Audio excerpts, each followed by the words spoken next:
Ready and racing. Welcome to the DogCast for Greyhound Racing SA. Visit grsa.com.au. Welcome to the latest edition of the DogCast, brought to you by Greyhound Racing SA. I'm your host, Brenton Yates, and joined today by the racing manager from Greyhound South Australia, Shaun Mathieson. Matho, great to have you back on deck today. And we are regaled here with our feature race this Thursday night, the Brian Johnstone Group 3 final. We've got a beautiful rug here, as they always are. The rugs are fantastic. And obviously the trophy. Brian Johnstone, the race named in his honour. And really there's a lineage that follows from, a long time ago in greyhound racing to even the current day. His involvement and that of his family has stretched right across the last 50 years of greyhound racing here in South Australia. Oh, most definitely. Actually, I'm struggling to see you over there. The cup, nice big cup there, looking across. But wonderful trophies and rugs there. They do a great job. As you mentioned, Brian Johnstone, one of only three Hall of Fame members that South Australia has, Howard Ashton, Brian Johnstone and Doug Payne.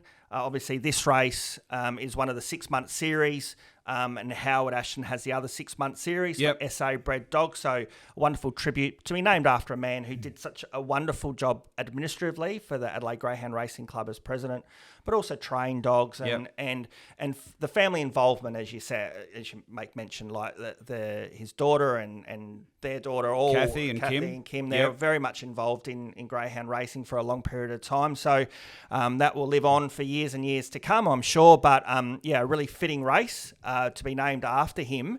And, the honour roll of this type of race is sort of a very, very prestigious honour roll. So no doubt on Thursday night when we get to the Group 3, and the winner of that will add to that list for sure. Well, we've got plenty to touch on. That'll be our main focus, no doubt about it. It's our big feature this Thursday night. So we'll look back at how these runners made their way through to the final. Matho, also start to get a bit excited, I reckon, around, coming up to Christmas time. It's a great time at the Greyhounds. We obviously in the just outside the metro area, Murray Bridge have got the Oaks and Derby series coming up, so we'll sort of touch on that, and the Festival of Fire as well. That's really starting to build, so we'll get stuck right into all that as well. Yeah, definitely. As you mentioned, I mean, we've gone through the Adelaide Cup and Gawler Cup series. It just doesn't stop with all the feature racing in South Australia. And as you mentioned, leading up to Christmas, we'll touch on those events for the Festival of Fire. Oh, we've got plenty to come. Stick around on the DogCast.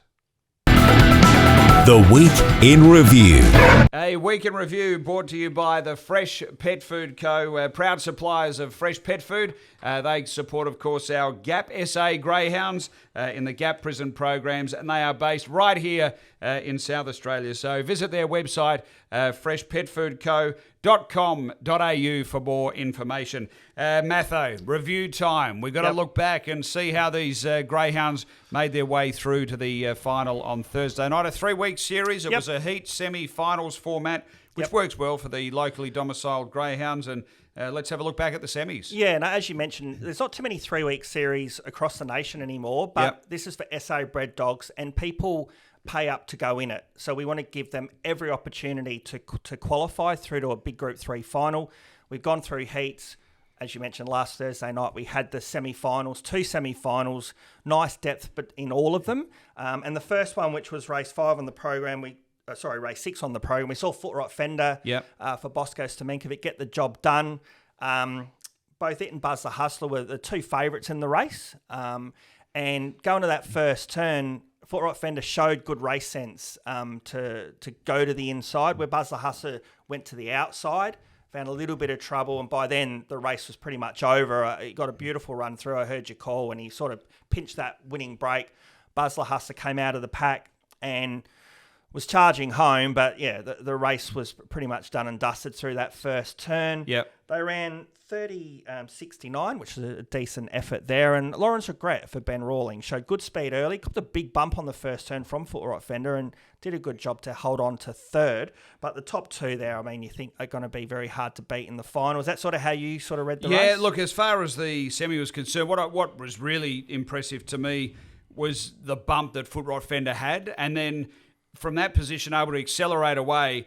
And those sort of bumps can really take the wind out of them a bit. And you tend to notice it at the end of the race. And maybe we saw that a bit. But at the same time, Buzz the Hustler was finishing at a rate of knots. It was really interesting to see him run Monday night as well, so we'll get to that as we go through to the final. But look, he found trouble, as you said, on the first bend. He wanted to track deep. The box draw is a little interesting as far as the final is for both of these runners, I think. So we'll get to our rundown of that. And Lauren's Regret showed some nice speed and sort of boxed on but beaten a long way. So I think the main two there obviously are the first two place getters. Yeah, I think so. I mean, I said Lauren's Regret. It's got a run from reserve into box one, so it did it. Yeah. Did a good job, I think. But the top two have been pretty good since the Champion Puppy. They ran first and second in the Champion Puppy back in July, and they've held their form really well and proved that on Thursday night. The second semi-final was taken out by Mike Khaleesi for Ben Rawlings, who he's really got this greyhound up and firing over this particular series. Magical Mystic ran third. It was the odds-on favourite, well-backed, and Terrific Bobby split the pair with Rico Nismo. It had no luck early. It was out the back and copping interference. It sort of made some ground, but once again beaten a fair way. Yep. It looked as though Mike Khaleesi and Magical Mystic were the two here, which is a bit weird to say given Terrific Bobby sort of split them. What did you make of it? Yeah, well, I mean, again, the early speed of Mike Khaleesi was the key there to the first turn. Running 5:25, 17:73 to the back. I mean, this dog sort of come from nowhere, really, prior to the series. And so the Rawlings team have done a great job on the back of 4 wins on Thursday night. And now we'll head into the final as one of the favourites on the back of its semi-final performance. I thought that both Terrific Bobby and Magical Mystique had every chance to run down Mike Khaleesi, to be fair. Yep. And probably just on face value, Magical Mystique, who's a favourite of the DogCast and of mine, just Terrific Bobby ran past Magical Mystique, which was not ran past, but was in front of it. Magical Mystique couldn't get past him, so probably a little bit disappointing, but it still ran 30.84 personal time. And Terrific Bobby was a good run into second, but I did think they had every chance to chase down Mike Khaleesi and weren't able to do it. The final's a different story where you got more pressure early, but full credit to the winner. And you did mention Rico Nismo, maybe not in the final on Thursday night, but I mean, does like a bit of a wide draw in its races and did get home after finding a bit of trouble early. And Richard Pearce's team's flying at the moment, isn't it? Yeah, most definitely. He's really going well. Mike Khaleesi, the interesting part with this greyhound through this series really is its ability to get out but get to the rail unimpeded. I think that's been such a key, and I think it's going to be a key again Thursday night. Yeah. Like it drew 6 in the lead-up, in one of the lead-up races. It slotted over second, but it was able to get there unimpeded to the fence. Then it drew 3 and 3, I think, and to show speed and got straight there. So it's drawn 1 in the final, so we'll get to that. I think that's really to its advantage. Yep. I think there can be. I think Magical Mystic can improve going into the final. I mean, she's shown that she definitely has the class and the ability to produce. She's probably got her and Buzz the Hustler probably have the 2 fastest personal best times in the final. And I'd full respect to the Stamenkovic team. I mean, they'll have her ready to go for the final. I don't know. I just thought she had every chance, particularly even to go past Terrific Bobby, and she wasn't able to do it. But she's drawn close to the rail in the final, which we'll get to, which will probably suit her. What about performances, Matho? Because I tell you what, Leonard Jinx was one of the great performances we've seen for some time at Angle Park over the journey, setting up a new track record. It was nearly 2 to 3 length improvement on the old record. It was an extraordinary run. Yep. I had a feeling during the race that it might have been running some time, or maybe Zipping Neutron wasn't quite up to its top level. But boy, when the race stopped and the clock was shown, I thought, wow, what a run! Track record 42 and 29. Yeah, it was only about a 10th or 11th start. She's had a little bit of an injury interrupted career. So Gavin Harris, he knows how to get a decent stayer, and Leonard Jinx's mum, obviously Luna Jinx, Barcia Bale was the sire. Bred beautifully. So no doubt she was always going to stay, and she really produced it on Thursday night. As you mentioned, 42.29. It's been a track record that Fantastic Radley and Zipping Neutron have been chasing, and Radley was able to get it. And Neutron has been close, but hasn't been able to sort of get to that sort of 42.4 time. But you saw in the call when Leonard Jinx was in front and Neutron was just struggling to get close to her, ended up winning by 6 or 7. I mean, you knew the time was going to be fast. 42.29. I mean, the future's very bright for her. Zippy Neutron's still a very good run. He's still going super well. And Osprey Diva, a new one into the Aloysian team, ran a really nice race into second. So a really strong 700, even though a small field, track record, good race.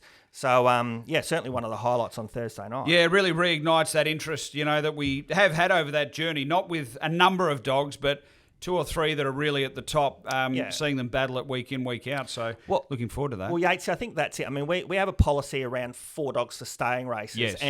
And you don't know what you're going to get every week. So you might get super strong depth as we had on Thursday night, and we got the wonderful result and a highlight of the night. Sometimes we don't necessarily get that. So, but to keep stayers very relevant in South Australia, we've got to keep supporting them. Now, what about the Oaks and Derby series at Murray Bridge? When does that start and how does that work? Yeah, so the Oaks and Derby, so a lot of these dogs through the Brian Johnstone series, they're all eligible. But the Oaks and Derby is not just restricted to SA bred at Murray Bridge. It's open to all dogs. So you're going to get some really nice form lines going off to the bridge over the 455. I think the heats are on the 3rd of December and the finals on the 10th of December. And there's been some decent money. The club have got a new sponsor on board, which is Fisher Motors. They've come on board and they've been able to increase the prize money. So both finals are worth $7,500. There's a trainer bonus as well. So, have a look at the All Tracks calendar. Certainly identify for those that if you're age eligible, go off to Murray Bridge, and it's going to be a wonderful series for both, as I said, the boys and the girls. And they're doing a great job with their sponsorship up there, the club. I think First National is another sort of recent acquisition. Obviously, they've had Dace Irrigation and fodder up there for a long time, and Fisher Motors. So it's really going well for them. Yeah, well, sponsorship's a crucial part of any community club, and to get part of the community involved in the venue is terrific, and the committee's working nice and hard to keep generating those sponsors and looking at new ideas, how they can improve things. So full credit to them. What about the Festival of Fire, Matho? Always a terrific time of year. It's great racing because it's like up against like, if you understand. It's quality greyhounds that are evenly matched, going through their paces over varying distances, and it really culminates in a terrific night's racing. Yeah, absolutely. I mean, it was a wonderful introduction by the board to use money that was initially looked for a slot in the Phoenix. Yep. Didn't really pan out, but they wanted to support local racing and use that money to create the Festival of Fire. Leading into Christmas, only a few days before Christmas, over $120,000 in money throughout the whole series. It's a wonderful initiative, and that all kicks off on Thursday, the 14th of December, with heats on the Thursday night. We've also got heats on the Saturday morning. But the real concept of that is to try and provide the opportunity for all of our greyhound population to race within this series, all different levels at your open company 500 meter dog level, at your sort of tier 3, if you to coin a phrase, or time graded sort of level, and try and group them accordingly, and then give everyone an opportunity to win some decent money leading up to Christmas. And all the finals are on the 21st of December. So, really looking forward to it. It's a really good time of year. Yeah, that'll be a big night. Everyone finish school and of that last little hurrah into Christmas. So. And last year, Yatesy, because we had the issue with the windows blowing out because that freak storm. Yeah, that's right, yeah. We weren't able to do, the whole bells and whistles that we had done the year before around, kids' activities and just the event itself. So not only the racing will be hot, there'll be more of that on the night. So that's on the 21st of December. So I'd encourage people to get out there on that night for sure. And what about, I know we're looking a bit ahead now, Matho, but January, last year, because of the storm situation, I think we actually distributed a few family-type nights, like through Gawler and Murray Bridge and Angle Park. Is that sort of going to be happening again? Most definitely, yes. All of that will be happening in January. It was such a... we didn't know it was going to be as successful as what it was because we sort of didn't get the Festival of Fire activities, and we put them into January and early February with our clubs. And it worked so well. So we're going to do it again. Okay. But they'll all fit into that school holiday time, all in sort of middle to late January.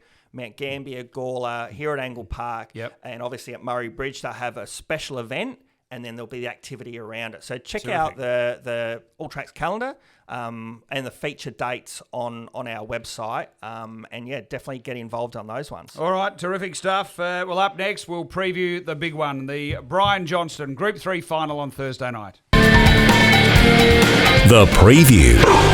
The preview is brought to you by the SA Greyhound Tips Twitter feed. It's free tips for SA Metro Greyhound Racing. The meetings, you can search that at the Dogs SA and jump on board. As always, of course, gamble responsibly.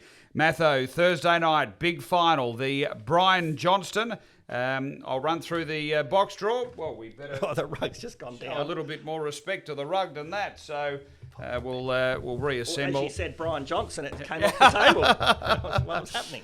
So the box draw is as follows. Mike Khaleesi in 1, Orson Surfer in 2, Magical Mystic box 3, Buzz the Hustler in 4, Lauren's Regret in 5, Footrod Fender in box 6, Terrific Bobby in 7, and Rico Nismo in box number 8.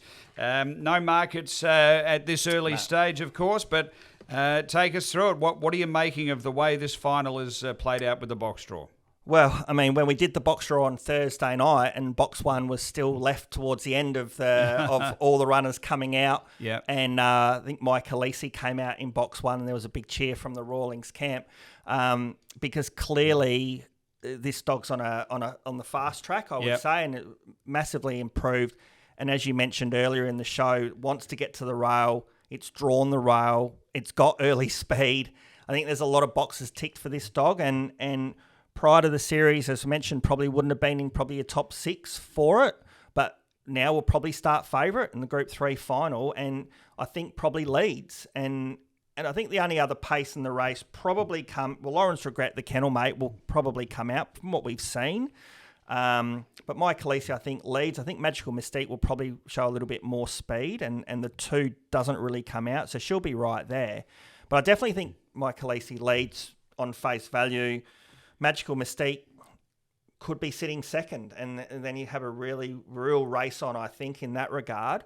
Buzz the Hustler, as you mentioned, raced midweek, Yatesy, and was a bit unusual to see him go around on Monday night. Yeah, obviously I was having a brief chat to you and Luke, our marketing guru, who's a really keen form student as well. He was touching on the pattern that has happened before with Buzz the Hustler. So Maury Kiley's done this before, where he'll run on a Monday into a Thursday into a nice race, and the history has been that has performed really well in the Thursday night race. So that quick turnaround does seem to suit Buzz the Hustler. I'm assuming that's what he was thinking because it's been the same pattern, the short, then back up to the longer sprint on the Thursday. It's probably not something we're used to seeing a lot, particularly going into a feature final, just due to the risks that could be associated with having an extra run that maybe you don't need. But the fact is that he has bounced through those before and come out on the Thursday night with a good effort. So I think that's why. Just put the pen obviously through the run the other night. He didn't really get into it. The well-backed Apella was able to win that race. But look, I wouldn't be too... Did he do it because because Buzz the Hustler hasn't been getting out? Do you reckon he's sort of hoping that maybe that will just get him ready to go? I think it's a follow the history sort of scenario where, and I know trainers can do this a lot, is they like patterns of when a greyhound can come out and be at its best. And that can happen in a numerous amount of ways. It can happen with gaps between runs. Some greyhounds race better fresh. It can happen with racing every week and then a week off, or it can happen backing up 3 days after having run on the night before. And I think Maury's obviously looked through historically. It's been tried. It seems to have worked. So why not do it again? I'm just trying to think into a trainer's mindset. I've never trained anything in my life, Matho.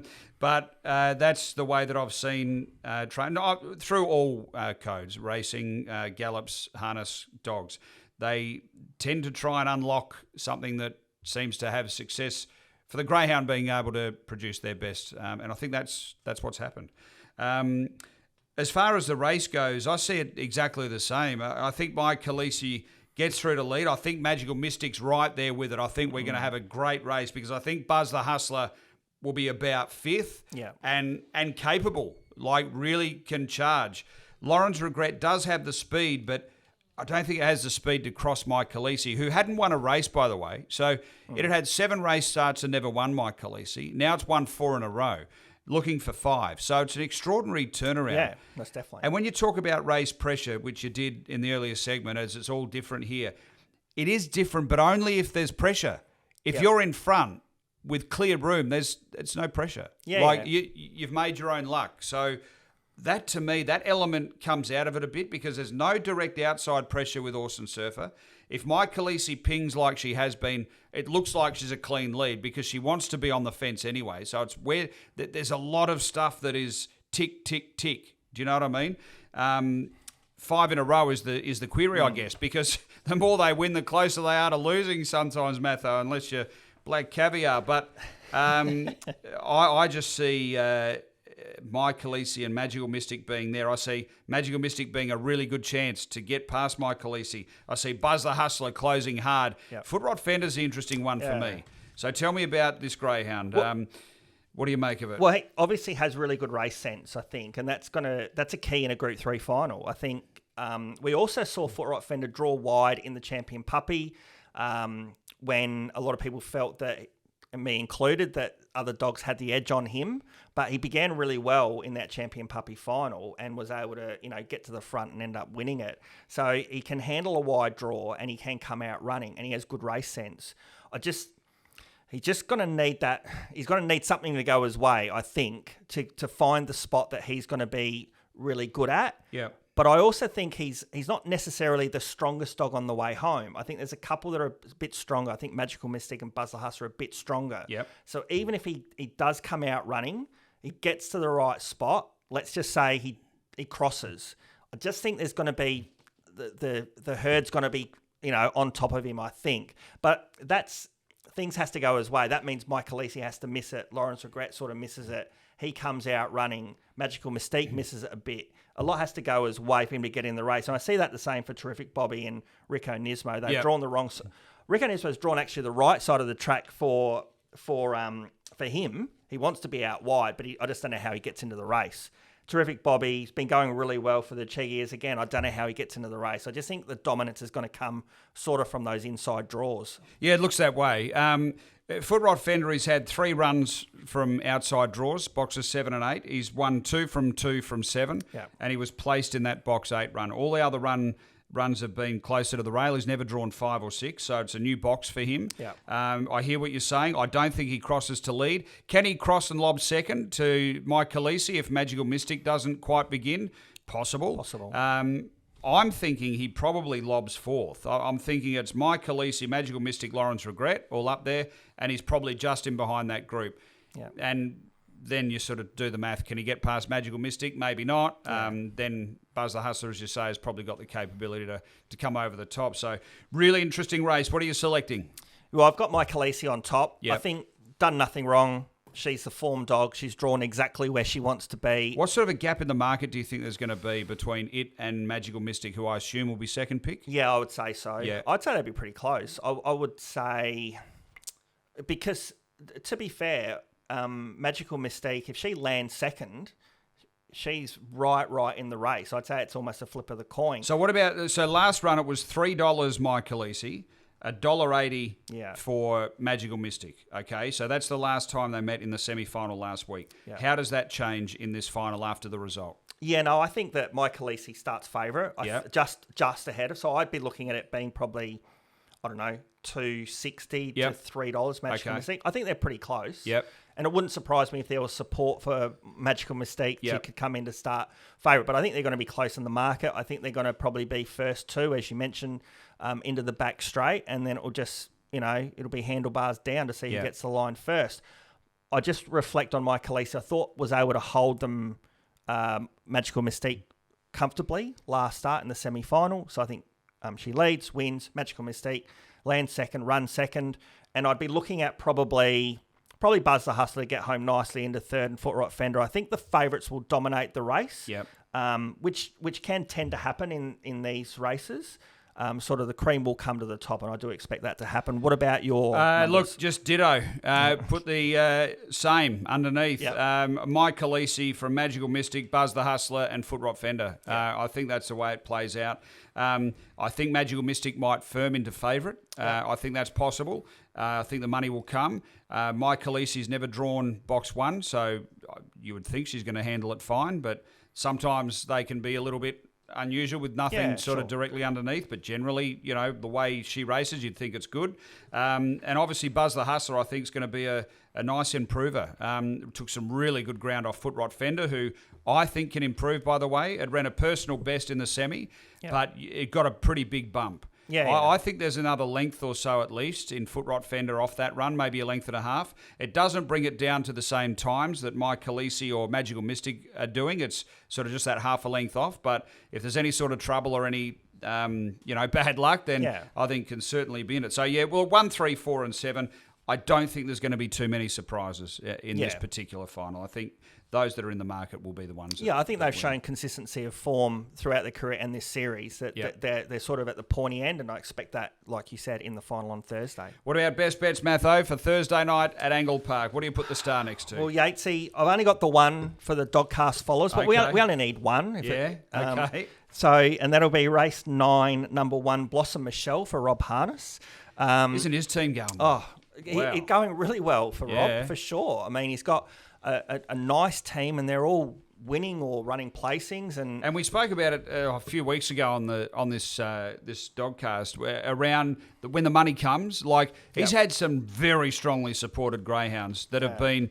Some have been double figures, some have been like 380 into 220, and they're winning. So, when the money's on, look out. Well, hopefully the money will be on Thursday night. Race 9, number 1, Blossom Michelle. This will be her third run over 5:30. She's showed really good speed last week. I was really taken by her run last Thursday night because I think we have a good high opinion of Riot Rooster for the Rawlings team. It's been really good. And it took all the front straight for Riot Rooster, to get past Blossom Michelle, but she kept fighting on the inside. She ran 30.90 herself. I think a little bit more improvement. I think she leads this race, Yatesy, as well, which I think is the key. What about Anastasia Manelli in the race, who's coming back through that 595-metre run? I know you're a fan of when they drop back. I do know that. But there was a bit of interference in that race and was able to find the lead. Did run the time. Ran time, no doubt about it. But there was a bit of interference while the dog found the front. So it won't find the front here. But I definitely think it'll be running home powerfully at the end. But I'm thinking with a little bit of improvement from her, she won't be favourite in the race, I'm sure of it, but I think she can hang on. What about you? Look, I'm going with Where's Poppy. So that comes up in race number 5, first leg of the quadrella. Yep. Where's Poppy? You'll have, Springvale Bray will be favourite in the race. Box 3. They actually have the identical personal best as far as overall times. Yep. What I like about Where's Poppy, I liked her the other day at Murray Bridge. My little concern was, is she going to have that strength that last little bit? Because as we know, the 530 at the bridge is a different kettle of fish.